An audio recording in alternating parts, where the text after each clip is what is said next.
On October 18, 1967, a 76-year-old woman named Annie Coughlan was found wandering through the countryside near Huntington, Vermont. She refused to cooperate with law enforcement and repeatedly told them, "It's in my house. It won't go away." Doctors noticed symptoms of pneumonia, and she had been living out in the fields for several days. She was registered to an address at Huntington but refused to go back home, citing that a dark entity was living in her attic. She was placed in a mental health institution in Montpelier, where special Harvard psychiatrists traveled from Boston to question her, all of which have refused to speak about her ever since.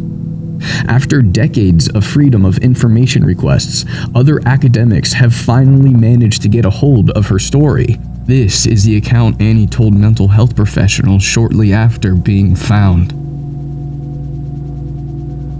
I'm old, but I'm not stupid. I'm aware that people will not believe an elderly woman like me and what I have to say. This has always been the way it is with both children and the elderly. We're constantly overlooked, our words seen as nonsense. I see the looks of confusion and dismay of doctors as they scribble things down on their clipboards. I see the fake smiles of friends not believing a single word I say. They think I'm crazy, which is why they've locked me up in this place with the padded walls and the hallways of white. They don't understand that darkness doesn't know boundaries.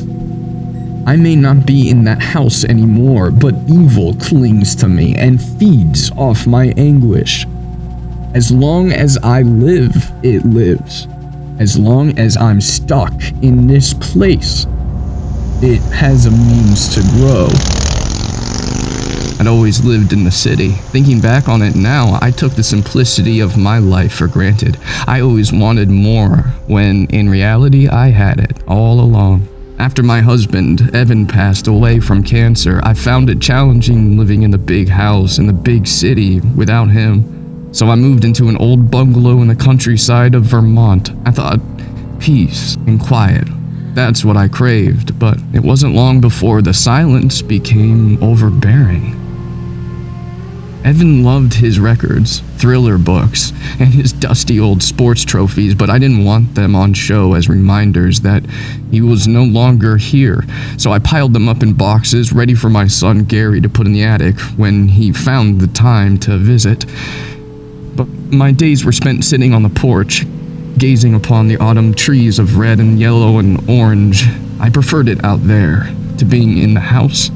I knew as soon as I bought that place something wasn't right with it, that I wasn't truly alone. And I've always had a sixth sense for these things. Evan used to tease me about it and call it nonsense, but I just smiled sweetly at him and let him believe what he wanted.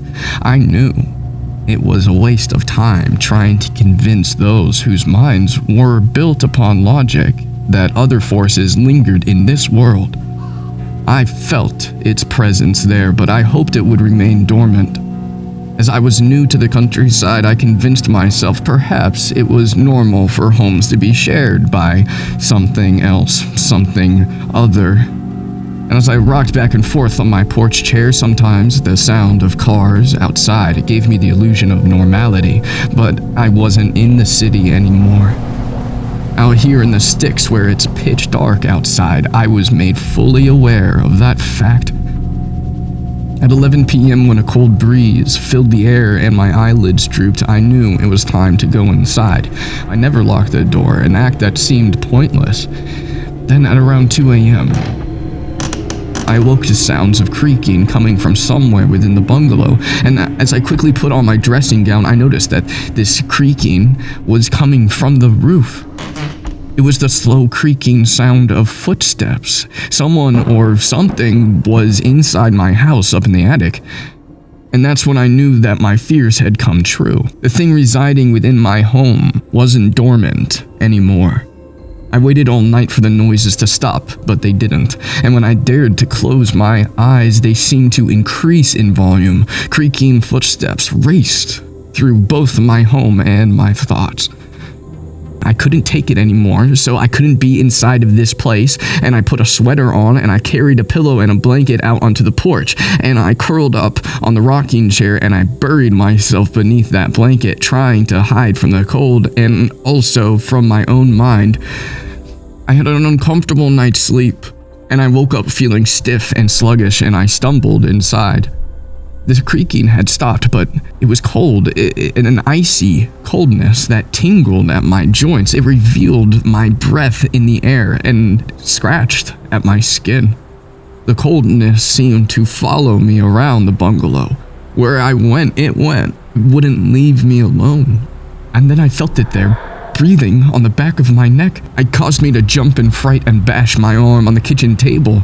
But when I turned around, all I felt was coldness, but nothing was there. I tried telling myself it was my imagination, my lack of sleep, but being in this place was proving to be just too much. And then that evening, I was in the bath listening to relaxing music and trying to soak away my worries. The water was warm and pleasant, and I lay back in the tub, and I began to switch off, and I almost forgot where I was. And that's when I heard the creaking footsteps. They were coming from above me in the attic. I just stared at the ceiling, my heart thudding, convinced whatever it was would fall through the ceiling. There was this loud churning sound, and it took me a moment to place it, and it was the pipes. It was coming from the pipes. The sound continued, an echoing, gurgling that seemed to travel down the pipes, and I twitched my toes, unsure what was going on or what to do. The water tank was up in the attic. It was all connected. Suddenly, scalding hot water burst out of the taps, burning my feet and turning the water around me into a boiling pot. I screamed in horror and desperately tried flinging myself over the side of the bath. My hands were slippery, and I kept on falling back into the water that bubbled around me. I didn't want to be boiled alive. I didn't want to be discovered like that, especially not by my son. I found the strength within me and somehow managed to heave myself out of the bath, and I fell onto my knees, and I heard that cracking sound of my aged bones. I managed to reach my towel, wrap it around me, and crawl across the room to get away from the overflowing water. Relief and horror swarmed through my mind. My feet were red, raw, and hurt too much to stand on. I had to crawl along the corridors, wincing in pain and wishing more than anything that I'd never moved to this tainted place. I didn't want to cause a fuss, so I didn't ring the doctor. Besides, I didn't want anyone putting themselves in danger. I'd felt the wrath of the thing in my home, but I didn't know what it was capable of. I couldn't have somebody else's pain on my conscience. I put some ointment on my burned feet and I bandaged them the best that I could. And then I sat out there on the porch and I let time tick by. I must have fallen asleep as I awoke to the moon vivid in the sky and the door to my home swinging on open hinges. I knew I'd closed it. I stayed silent and stared into the entrance of my home. I heard the heavy footsteps. Someone was in there, walking around, and I forced myself to my feet, and I gripped the wall as I took agonizing steps inside, and in a shaky voice I called out, "Who's there?" A man stepped out of the shadows, tall and broad, an irritated smile on his handsome face. At first, I thought it was Evan, as he was the spitting image of him, only younger, and I stared at him in disbelief and I rubbed my eyes. I mouthed, "Is that you, Gary?" It was him. Clear as day, my son. Gary was in my home. He was a busy family man, so I didn't like bothering him. I hadn't seen him in, I don't know how long. I don't remember how long. I always had an inkling he'd only visited to see his father, not me. I told Gary about the noises in the attic and also said that there was something wrong with the pipes, and he said he'd go to the attic and take a look for me. He thought the creaking was probably just a rat, so took rat poison up there, and that the pipe problems were due to the old water tank. As I watched him climb up that ladder to the attic, I asked him, "Would you like to stay for dinner? I can cook steak with caramelized onions, your favorite." He shook his head with a dryness to his voice, replied, "I don't have time for that." I couldn't pretend to stand there on my feet hiding my pain anymore, so with him out of sight, I crawled into the living room and collapsed onto the couch. I was drifting off when I heard the slamming of the front door. Gary must have left without saying goodbye. Once the sun went down, the crickets came out, and darkness consumed the house once again. Then, as if on cue, the noises began to flicker back. It was one terrifying creak after the next.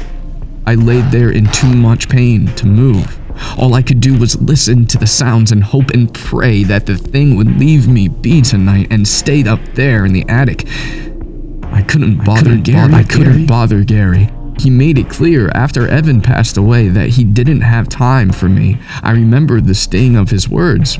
"Ma, the fact is, I have a family now, and there's no room for you to live with us. So when the time is right, we might need you to move into a home." I dreaded the look of disappointment on his face if I called him and I told him his poison hadn't worked. Something was in the attic, something was taunting me. I missed the safety of the street lights and the bustle of the people. It was too silent here. The silence was deafening. Facing another night of terror, I knew exactly what I had to do. When I was a little girl, I was terrified of my father. He was a deeply angry man, and sometimes my mother told me to hide in the basement and wait until he calmed down later in the evening, and I can remember holding my ear against the door. The sound of him slamming his van door and stomping of his steel-toe cap boots walking up the driveway, and his gravelly voice getting louder and louder and louder, and the eeriness of the basement terrified me, but not as much as my father's temper had. Decades later, I knew once again that I had to flee inside of the basement and wait for this darkness to pass. I grabbed a loaf of bread and a bottle of water from the kitchen, and I crawled across the corridor. My knees ached. A woman of my age was not made for crawling. I feared that one movement too many would cause me to fall apart and become nothing more than a pile of bones. And I shuffled down the basement step, one at a time. It was filthy down there. It was a place for spiders and cobwebs and dust to thrive. There was an old mattress next to the wall. I could smell the damp coming off of it, but I no longer cared. I just lay on it and cried myself into a half-sleep. Despite my age, deep down, I was still just a frightened little girl. The noises didn't disturb me at first. Sounds from the attic didn't travel well down here. I thought I would finally get some peace. Oh, how wrong I was. It was the dead of the night when the creaking traveled across the ceiling, causing bits of dust and rubble to fall down onto me. The only light I had was an old flashlight I'd found in a kitchen cupboard that lay turned on next to me, emphasizing this glow-eeriness that surrounded me, and my heart stopped in my chest. The thing wasn't in the attic anymore. It was above me, wandering around through the rooms of my home. I could feel the hairs on the back of my neck stand upright as I heard the persistent stomp of footsteps up and down the hallway. It sounded like it was running. It was running through my home. I couldn't leave. I was in the basement under the power of someone else, with someone else dictating what I could and could not do. And the creeping, running lingered ever on, tormenting my mind. I thought this was it, that I'd die down here full of fright, and then the creeping came to a stop. I knew it was up there by the basement door, waiting for me to make my decision. There was a long, eerie silence. The silence was almost an acknowledgement of each other, an understanding that it was now in charge. I gripped my legs and I whispered, "I won't leave. Not tonight." I woke up in the next morning with an aching back and still consumed by the terror of the night before. I had to leave the basement one way or the other and decided to do it now. I hesitantly used the handrail to pull my aching body up the stairs, and I opened the door and I looked both ways. Not a soul was there, and the attic door and latch were closed. I vowed then and there not to go into that basement again, not to ever trap myself again in my own past. I thought I was safe, but then I heard it. The crackling sound of a vinyl record playing. I recognized it. It was an old country song, one of Evan's favorites. I stumbled over to the pile of boxes that I'd forgotten to ask Gary to put in the attic. The top one was open, dusty trophies pouring out of it. I spotted the vinyl player on top of the nesting table in the living room, blaring music across my home. As the record crackled away, I heard a voice within it. I made out the words, "Annie, you know the way." I carefully walked through the hallway and into the kitchen. Nobody was there. I checked the living room, which was also empty, but the music followed me out onto the porch. I stayed there unconsciously humming that tune until need took over, and as much as I wanted to ignore it, I knew I had to go back inside and use the bathroom. I scurried through the hallway like a mouse. The music had stopped, but the coldness remained. I knew I was being watched. I felt invisible eyes on me. I made it into the bathroom. I locked the door and I went about my business. All the while I was on high alert, my ears prickling at every little noise. It happened as I was washing my hands in the sink. I looked up and I caught a face in the mirror. A man with hollow spaces where his eyes should be. It was staring at me as if it could see me. I knew it could still see me. I spun around, but no one was there.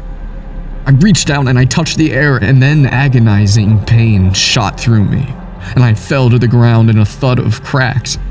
I stared down at the bandages on my feet, soaked through with fresh blood. I tried unraveling them, but as I pulled at the fabric, bits of my skin came off with it.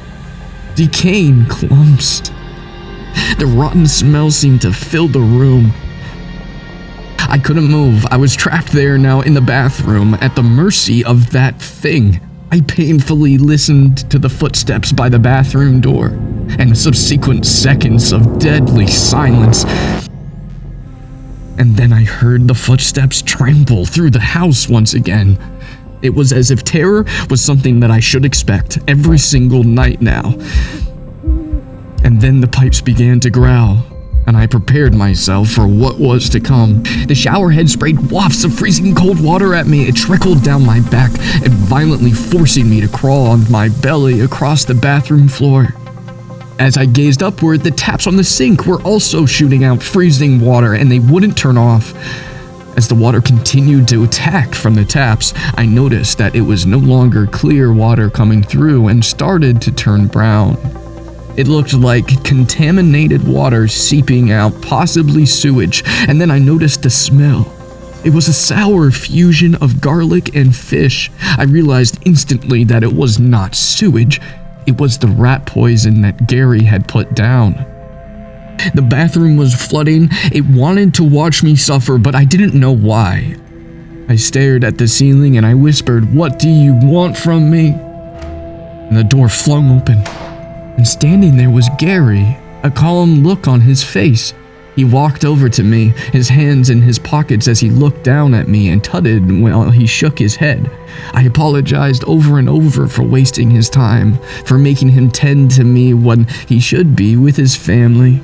He looked me in the eyes, and that's when I saw it. His eyes vanished, replaced by stretched skin. Then he said to me, "Annie, you're not wanted here. It's time to go." I closed my eyes and I wished for Gary to leave. When I eventually opened my eyes, the bathroom was empty. There was no water or sewage in the bathroom, and my feet, although red and blistered, were healing and showed no sign of decay. I didn't understand it as much as I did. It was the thing in the attic. It wanted me to leave, but I couldn't leave. I had nowhere to leave to. I knew the answers were up there in the attic, so I left the bathroom and painfully pulled the long steel ladder along the ground, inside, and through the hallway. Hoisting it forward, I climbed upward and opened the latch. I hurled myself in. and felt my back muscles contract and send me into shivers of pain. I turned on my flashlight, I crawled myself upright, and I shone it across the room. I turned off the water tank. I looked around for quite a while, searching for something, searching for anything. The rat poison that my son said he'd left up there was nowhere to be seen. Then, behind the water tank, I saw something there, right under my nose. There was writing on the wall, written in dry, dripped red. In this house, there is a demon. This demon lives here and exists within ourselves. This demon will be here forever, and it will never go away.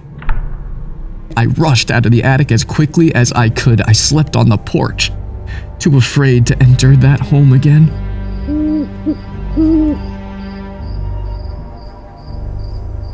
The next morning, I went to the closest neighbors and I lied about having a power cut, and I asked to use their phone. I called my friend, Margaret, and I told her in confidence what had happened last night, hoping that she would never tell my son and not have me committed to a home. Margaret suddenly stopped me and said, "Annie, now I want you to trust me on this. Your son, Gary, he's dead. He died 10 years ago. You clearly haven't come to terms with it." I dropped the receiver and screamed in dread. The realization hit me all at once. It was always the demon in the attic. It was Gary. It was whatever it wanted it to be.